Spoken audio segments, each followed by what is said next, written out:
September is Recovery Month, honoring and highlighting the recovery that people struggling with substance abuse and other mental health challenges can really make. Our special guest today, I am really honored that he is able and willing to join us.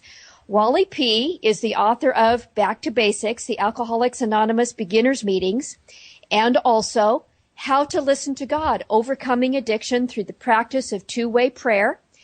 Wally P. is the originator of the Back to Basics Beginners Meetings, which have grown to thousands of groups across the country and in other countries as well.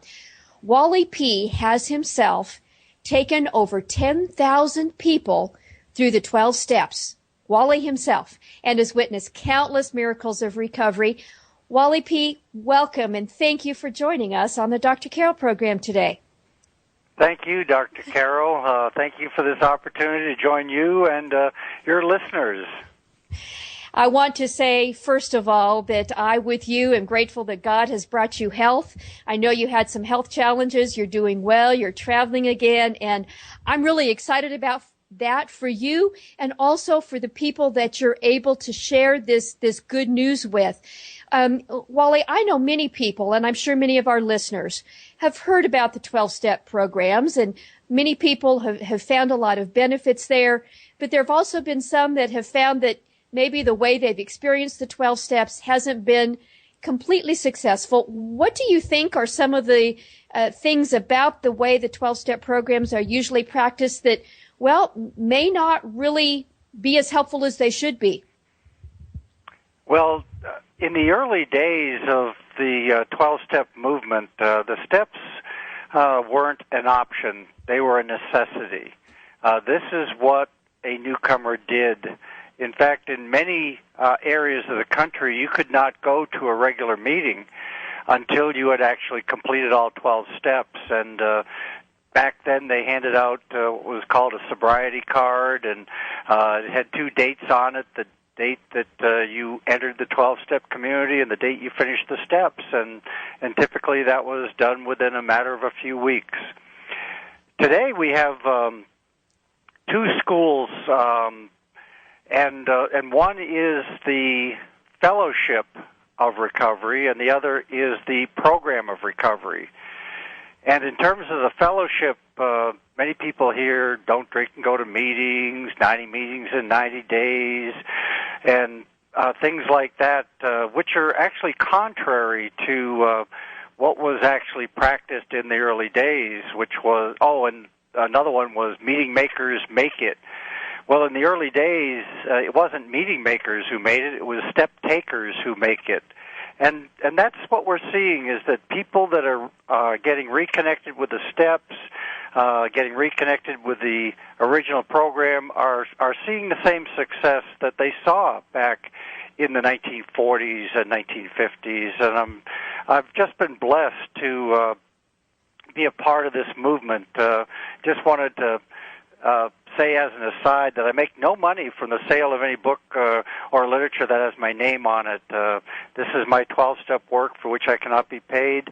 This is my gift to the recovery community, and what an honor it is to be able to give this away. Oh, thank you, Wally, for saying that and for sharing with us today. Want to let our listeners know that we have some links on our website, some articles that you have made available, and also links to the Back to Basics book that you have authored. If you go to drcarolshow.com, you can find those links and take advantage of that. Wally, talk about some of the parts of, or what's different about the Back to Basics approach to the 12 steps that you have found has made the difference for people. I don't think it's a question of difference. It's a question of reconnecting with what worked, what Bill W. and Dr. Bob and the pioneers put together as a very simple and straightforward approach to the steps. The big book was written with the assumption that the steps would be taken in a matter of a few hours, and that's the way it was practiced in the early days. I am again blessed. Thank you for commenting with good health, and I'm back on the road taking people through the steps. I do it on weekends. during a day. We start at 9 o'clock in the morning on step 1, and by 4:30 in the afternoon, we've taken all 12 steps, including a 5th step. We have a 2-hour lunch break to take the 5th step, and then other groups are doing a 1-week version where you take session 1 on Monday, session 2 on Tuesday, you do a 5th step on Wednesday, session 3 on Thursday, and session 4 on Friday. And there's over 6,000 groups now, each meeting each week, which are taking the steps in 4 one-hour sessions over the course of a month, such as every Wednesday night. Last Monday I was in Lake Oswego, Oregon, and I was at their beginners meeting. Wednesday I was at the beginners meeting in Anacortes, Washington. Next Wednesday I'm going to be at the beginners meeting, or one of the several beginners meetings in Vancouver, British Columbia, and then Thursday we're going over to Vancouver Island and witness the beginners meetings there. Wow, that is awesome. Now, Wally, you talk about taking people through these steps in a matter of hours or at most a few weeks. That seems so revolutionary to people that may have been in recovery programs or 12-step programs for years, and maybe now I'm on step 5 or working on step 7. It's a very different approach. What is there any benefit to doing the 12 steps repeatedly? I can imagine if you do it all in a day or in a few weeks, there may still be other things that you have to learn, to grow into. Let me give you a quote from Bill W., co-founder of the first of the 12-step programs, and he made this statement in 1951, speaking from the podium in Hollywood, California. And this is a quote: "Don't make a project out of working the steps. Go through your day being the sort of person you'd like to be, trying to help someone else, and making sure you don't hurt anyone. And when you get to the end of your day, review the 12 steps, and you'll find that you have worked all of them." So the co-founder of the first of the 12-step programs was giving us the statement that we're to take all 12 steps each and every day. And I do that. I do a surrender each morning. I share with others throughout the day. I make amends quickly if I've harmed anyone. I forgive people who may have harmed me. And again, as part of my morning quiet time, I listen to the indwelling spirit, and I write guidance, and I follow it to the best of my ability during the day and review it at night, and try to help somebody else, at least one or two each and every day. When people would ask in the early days, what step are you on, the answer was all of them. I think that is a very, I think, wonderful approach. This becomes a way that you live every day. And as that quote that you read, not getting bogged down at any one particular point. Well, you mentioned something that I want to hopefully have you elaborate on a little bit, and that's, you mentioned surrender. I know that is a word that's regularly talked about. Another word is powerless in the first 3 steps. I know also that some people I have been aware of who are in 12-step programs or trying to overcome an addiction will say, I'm just praying and asking God to take care of this for me. Talk about how relying on God or surrender to God and that thought, how do you connect that with the need to take action and do something on your part? How do you work all that out?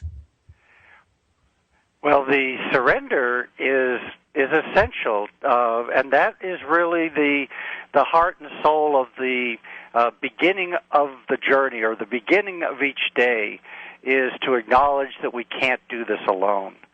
This is a we program. We read the big book together, we take the steps together, and we recover together. So part of that we program includes the God of our understanding. Some people call it spirit or the indwelling spirit. Many, many different names for this power, greater than human power, that resides inside each and every one of us. So that's the key, is that it is an inner journey. It's a journey to determine which course to take each and every day by listening and receiving guidance, and we typically take action on guidance that passes the test of forgiveness and faith or love and unselfishness and honesty, and hopefully we don't take action on anything that we receive that has to do with resentment or fear or selfishness or dishonesty. So we have a test to separate what the pioneers called self-will from God's will. And I use a little 2012 version of it when I'm taking people through the work, especially in large groups. I talk about the voice of addiction versus the voice of recovery, and can you tell the difference between the two voices? Well, the pioneers gave us a test to separate those two voices, and hopefully we're able to learn from this. That's why we have sharing partners, because we may think it passes the test, and our sharing partners or sponsors or spiritual guides may think otherwise, and it's a topic that we open up for discussion. And the Big Wally, Book says that we receive this guidance. Thank you for that, and I appreciate that. We do have a caller, Wally. Would you be willing to talk to one of our callers for a moment? Oh, absolutely. Thank you, Dr. Okay. Taking a caller Jason. right now. I'm in recovery. Mm-hmm. I had a question for you, Wally. It all sounds, I appreciate the fact that you're going back to back to the basics, right? Or back to the founders' intent for the program. And I agree that a lot of things have happened over the years. What particularly interests me is the fact that you have been discussing going through the steps in such rapid fashion. I agree they can sometimes drag on unnecessarily and people hem and haw. But my question revolves around the action steps, 4, 5, 8, and 9, and how you achieve that, or, how do you do those in such a quick manner and do them thoroughly enough that they're so critical to do completely. I'm sure you understand what I mean. How do you address that so quickly? Oh, excellent question, Jason. Let me talk about that particular part of the program in terms of a concept that's relatively new. It's not a concept from the 40s or 50s, but one that I particularly enjoy in terms of a visualization is that we peel the onion. That's why we take the steps again and again and again and again. And the key is to get through that process in one sitting. The sponsor and the newcomer sit down together, and the sponsor asks the questions, and the newcomer does the talking, and the sponsor actually writes the 4-step. I know this sounds like heresy to some people today, but this is the way it was done. And as an archivist historian for the 12-step community and having had open access to every archival collection in the United States and Canada, and interviewing more than 200, 300 people that got sober in the 1940s, I am passing on their message and not mine, that it was done in one sitting, and then you talk about it, and then you come up with an amends list, and then you role-play the amends. And part of the amends was the concept that the sponsor was the first person the newcomer saw after an amends was made, either in person or over the telephone. And but the whole process of doing this in one sitting is part of the way of looking at the steps as a continuum rather than as 12 distinct and separate entities, a continuum of process. Wally, I'm sorry, we are running a little close to our break. Are you able to perhaps hold on for a few minutes? I love this discussion, and if you're able, Certainly. maybe we could just have you hold on for a few minutes after our break? I would be honored. Our very special guest today, Wally P., is the author of Back to Basics, the Alcoholics Anonymous Beginners Meetings, and also How to Listen to God, Overcoming Addiction Through the Practice of Two-Way Prayer. Wally has taken over 10,000 people through the 12 steps of recovery over very short periods of time. And we've been talking with Wally about the Back to Basics approach. And Jason, calling while driving his truck through Kentucky, was asking Wally about the action steps, the 4 particular action steps in the 12-step programs, and taking those very, very quickly. And I think, Wally, you gave a very good synopsis of answering that. You need to at least get a certain level through those action steps quickly, even though you may have to come back and do more later. Am I right there? Oh, yes. And let me clarify for Jason and the rest of the listeners that Back to Basics, we describe it in terms of the tourniquet, and I found it ironic that today is the on this date the Band-Aid was invented. That's another way of looking at these beginners meetings and the Back to Basics approach. And the example would be a hospital. If you go to the hospital and you have a knife wound and you're bleeding profusely, the doctor doesn't hand you a book and send you home and tell you to read it. He or she puts on the tourniquet and then moves on to the next emergency patient. And then another person will come along and suture up the wound, and possibly a third person come along and put on the bandage and give you a shot of antibiotics and send you home. Back to Basics is just the tourniquet. This is just to keep you alive long enough so that you can take the steps in more depth and detail again and again and again and again, and get deeper into those layers of the onion. But if you don't put the tourniquet on, you're not going to be alive long enough to take the steps in more depth and detail. Does that help, Jason? Yes, that's a great answer. Thank you, Wally. As you said, there's a whole lot.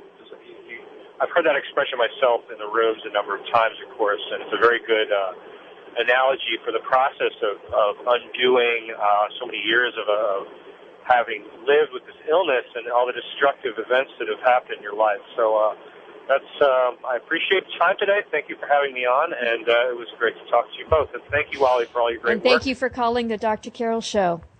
You can call also 888-537-2276, toll free. Wally, another question that I hope you can address. Your book, How to Hear from God, the two-way prayer, and I know you've alluded to that a couple times. Just briefly share what that whole practice is about. This practice has been around for centuries and centuries. It's not unique to the 12-step community, though our 11th step makes it crystal clear as to what we are to do in terms of action. It says sought through prayer and meditation. Prayer is talking to God, talking to the indwelling spirit, typically in prayer. But the second half of it is listening for the answers. It's a two-way communication because as a result of becoming a listener, and that's what many of the pioneers consider the steps all about. Steps 1 through 10 were to remove the blocks that prevent us from becoming effective listeners. Step 11 teaches us how to listen. And step 12, we let God do the talking as we work with others. So it is about listening, and it is about being guided in terms of messages that we receive either through sight or sound or sensation or knowing. Those are the 4 channels that Bill described on page 14 of the big book, sight, sound, sensation, and knowing. And then further on in the big book, it talks about inspiration, intuitive thought, or a decision is how the Spirit will talk to us through inspiration, intuitive thought, or a decision. And we have to be careful with the decisions because it could be a yes or no, but keep in mind that wait is a decision. And be careful with the fourth one. If you insist on taking your will back, guess what? We get it back, and then we're off to the races, and usually with very negative consequences. So it's a powerful tool. There are 11-step guidance meetings that have sprung up all over the country and around the world where people actually use this as a meeting format. It was a meeting format in the early days of the recovery movement. Started in Dr. Bob's living room in the summer of 1935. Bill and Bob both practiced it on a daily basis. And it, again, has become a lost piece of our history that's now being rediscovered and reemphasized. I want to let our listeners know that you have made some articles available that we have put links to on our website, drcarolshow.com. I was really touched by one of them. You had a large number of quotes from people who have experienced the Back to Basics beginners meetings, some who were beginners, but some who continue to include that approach in their daily life of living healthy and recovery. I have to say, I was rather touched by some of those letters and stories of people who have really found healing and recovery in this approach. I imagine you hear that a lot, Wally. Oh, I am so blessed, Dr. Carol, to receive all of this very, very positive feedback, and not just from the people that I've taken through the steps personally, but the thousands of people that are conducting the meetings and the more than 500,000 people that have been through the work, and also how the work has been incorporated into other 12-step programs other than the original basic recovery for food addiction and basic recovery for sex addiction. And the General Service Office in New York has asked us to reserve Back to Basics for the first of the 12-step programs having to do with alcohol. But it is equally applicable to other addictions and other obsessive-compulsive behaviors, and I received the emails, I received the telephone calls. I just got a phone call earlier this week from a man who was returning to Russia. He started Back to Basics in St. Petersburg and had Back to Basics translated into Russian, and then he took it to Moscow, came back to the United States for a few months to basically unpack and repack, and now he's going back to Russia to plant more beginners meetings in other cities in Russia. And the book has been translated into Chinese and Japanese, Polish and Norwegian and German and Spanish, and all of this is done for fun and for free. No money ever changes hands, and I get to witness the miracles because somehow or other they find the time and a phone number and give me a call. It's just an awesome to hear about their miracles. Well, Wally, I want to say God bless you. Keep spreading the message. You know, you have really touched my heart, and I know our listeners. I appreciate you taking some of your weekend time from spending some time with your family to be with us today. We're really pleased and honored, and go with God. Oh, you too. And as Dr. Bob and Bill used to say, keep it simple and pass it on.